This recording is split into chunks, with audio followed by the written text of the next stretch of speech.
Good morning, Little Masters, and welcome back to today's Tolkien Times. I'm the Man of the West, also from the Prancing Pony podcast. Let's start the last week of Series 6 of today's Tolkien Times as we get week 49 underway with Mailbag Monday. Now, in today's mailbag, we have a question from Jaron, who asks, who are the Dúnedain of the south, and how are they related to the Dúnedain we meet in the north? Also, Jaron asks, do they have extended life, and how did they avoid the watering down of their bloodline? Finally, the question is, if Faramir is traveling with these Dúnedain of the south and speaks the Elvish language, or something akin to it, why would they consider the possibility of Frodo and Sam being elves?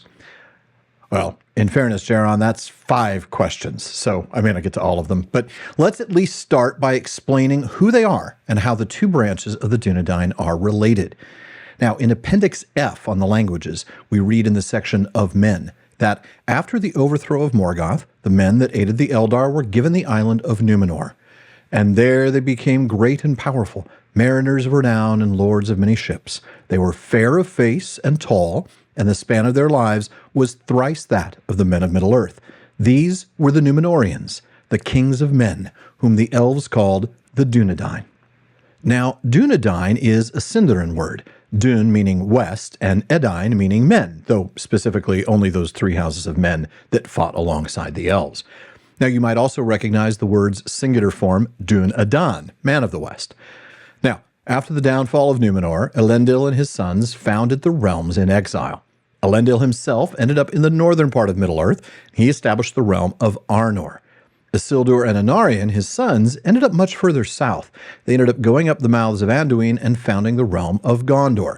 Now, the kingdoms were ruled by High King Elendil.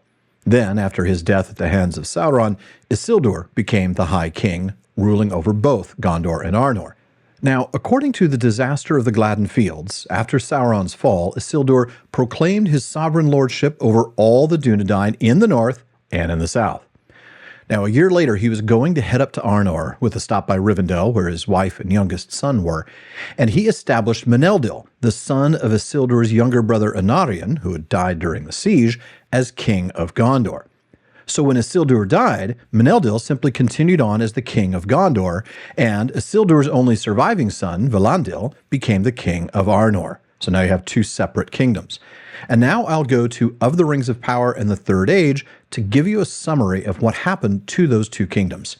First, in the north, Valandil took up his abode in Annúminas, but his folk were diminished, and of the Númenorians and of the men of Eriador, there remained now too few to people the land or to maintain all the places that Elendil had built. In Dagorlad and in Mordor and upon the Gladden Fields, many had fallen. And it came to pass, after the days of Eärendil, the 7th king that followed Valandil, that the men of Westerness, the Dúnedain of the north, became divided into petty realms and lordships, and their foes devoured them one by one. Ever they dwindled with the years until their glory passed, leaving only green mounds in the grass. At length, naught was left of them, but a strange people wandering secretly in the wild, and other men knew not their homes nor the purpose of their journeys. And, save in Imladris, in the house of Elrond, their ancestry was forgotten. Yet the shards of the sword were cherished during many lives of men by the heirs of Isildur, and their line from father to son remained unbroken.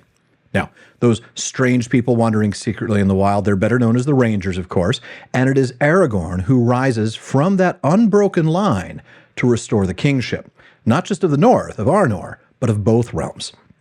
Now, let's look to the south. In the south, the realm of Gondor endured, and for a time, its splendor grew, until it recalled the wealth and majesty of Númenor ere it fell.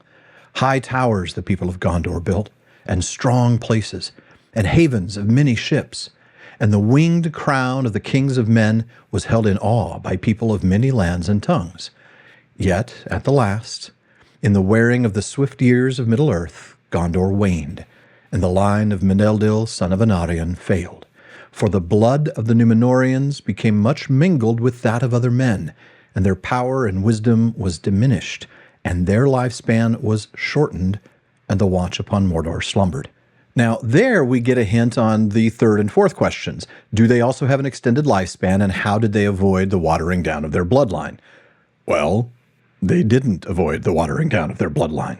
One of their kings, Eldacar, had married the daughter of a Northman king. That triggered the kin strife, a Gondorian civil war, where many of the Dúnedain of Gondor were killed. And when the last king of Gondor, Eärnur, was taken or slain by the Witch King, there simply weren't enough royal descendants left, at least not enough by pure blood or who would be accepted by the people. And so the rule of the stewards began. Now, that kin strife and bloodline thing is at least a 3 mailbag answer, so we'll come back to that some other time. In the meantime, while the Dúnedain of the South do still have a longer lifespan, they don't have as long a lifespan as those in the northern line. In fact, in Appendix A to The Lord of the Rings, we read that it was the pride and wonder of the northern line that, though their power departed and their people dwindled, through all the many generations the succession was unbroken from father to son.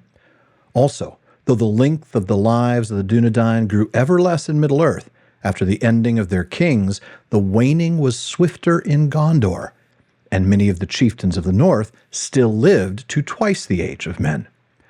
Now, how much swifter was the waning of the lifespan for those in the south? We get a clue from the chapter, The Houses of Healing, and there we read, "Indeed, the span of their lives had now waned to little more than that of other men, and those among them who passed the tale of 50 years with vigor were grown few, save in some houses of purer blood." There you have it. As for some of Faramir's men possibly mistaking Frodo and Sam for elves, let's roll the tape. "We have not found what we sought," said one. "But what have we found?" "Not orcs," said another, releasing the hilt of his sword, which he had seized when he saw the glitter of sting in Frodo's hand. "Elves?" said a third, doubtfully. "Nay, not elves," said the fourth, the tallest, and as it appeared, the chief among them. "Elves do not walk in Ithilien in these days, and elves are wondrous fair to look upon, or so 'tis said." Now, first, it's not Faramir who suggests they might be elves, but one of his companions, someone who may or may not be from a bloodline of the Dúnedain. Second, even that guy is doubtful that they're elves. And third, even Faramir, who does understand some of the elvish tongue, doesn't know what elves look like. He just says, "or so 'tis said." So I genuinely don't think we can really read anything into that particular question. He's just running through a list of sentient folk to see what these unusual folk might be. But I'm hoping that answers all your questions. For now, though, folks, that wraps it up for Mailbag Monday. If you have a question that you'd like me to answer, please email it to barliman@theprancingponypodcast.com. Let him know it's for today's Tolkien Times, and I'll get to it as soon as possible, with priority going to supporters of the show on Patreon. Now, if you'd like to help me keep making this show better, please visit patreon.com/TolkienTimes to find out how you can join the TTT Content Council, get a bonus episode every week, and more. And join me again tomorrow on today's Tolkien Times for Tolkien Tuesday as we learn more about the professor himself. If you're watching this on YouTube, please like and subscribe. Please follow or subscribe in your podcast apps and follow @Tolkien Times on social media. Finally, as Faramir says, go with the goodwill of all good men.